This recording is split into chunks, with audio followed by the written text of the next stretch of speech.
नमस्कार, प्रभा साक्षी पॉडकास्ट में आप सभी का स्वागत है। आज के इस पॉडकास्ट में हम बात करेंगे ईडब्ल्यूएस रिजर्वेशन पर सुप्रीम कोर्ट का ऐतिहासिक फैसला, चुनावी मौसम में मोदी सरकार की बड़ी जीत है। तो आइए सुनते हैं आज के इस पॉडकास्ट को, लेकिन उससे पहले अगर आपने हमारे चैनल को सब्सक्राइब नहीं किया है तो ज़रूर कर ले, ताकि हर रोज आप ऐसे ही इंटरेस्टिंग और जानकारीपूर्ण पॉडकास्ट सुन सके।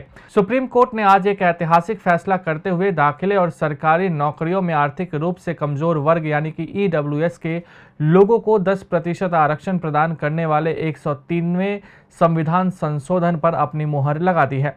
प्रधान न्यायाधीश उदय उमेश ललित की अध्यक्षता वाली उच्चतम न्यायालय की 5 सदस्यीय पीठ ने यह फैसला सुनाया है। हालांकि 5 जजों की पीठ में से 3 जजों ने आरक्षण के पक्ष में और 2 ने आरक्षण के विरोध में फैसला दिया।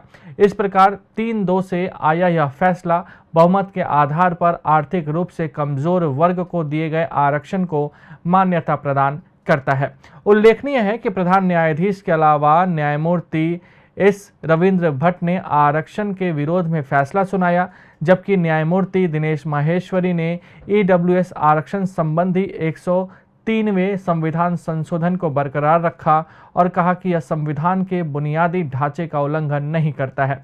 न्यायमूर्ति बेला एम त्रिवेदी, न्यायमूर्ति जेबी पादरीवाला ने भी दाखिला और सरकारी नौकरियों में ईडब्ल्यूएस आरक्षण को बरकरार रखा है। हम आपको बता दें कि मोदी सरकार की ओर से ईडब्ल्यूएस वर्ग को दिए गए 10% आरक्षण के फैसले की वैधता को सुप्रीम कोर्ट में चुनौती दी गई थी, जिस पर न्यायालय की पीठ ने यह फैसला सुनाया है।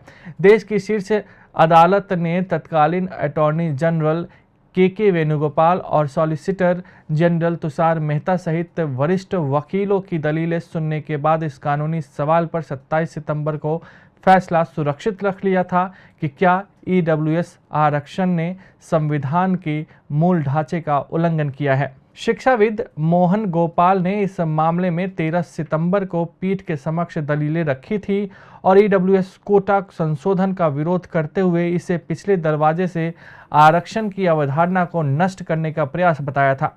तमिलनाडु की तरफ से पेश वरिष्ठतम वकील शेखर नफारे ने ईडब्ल्यूएस कोटा का विरोध करते हुए कहा था कि आर्थिक मानदंड वर्गीकरण का आधार नहीं हो सकता और शीर्ष अदालत को इंदिरा साहनी फैसले पर भी फिर से विचार करना होगा यदि वह इस आरक्षण को बनाए रखने का फैसला करता है। दूसरी ओर तत्कालीन अटॉर्नी जनरल और सॉलिसिटर जनरल ने संशोधन का पुरजोर बचाव करते हुए कहा था कि इसके तहत प्रदान किया गया आरक्षण अलग है तथा सामाजिक और आर्थिक रूप से पिछड़े वर्गों के लिए 50% कोटा से छेड़छाड़ किए बिना दिया गया है।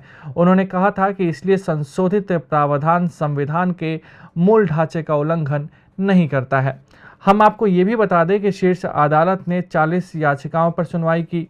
जनहित अभियान द्वारा 2019 में दायर की गई प्रमुख याचिका सहित लगभग सभी याचिकाओं में संविधान संशोधन 103वां अधिनियम 2019 की वैधता को चुनौती दी गई थी।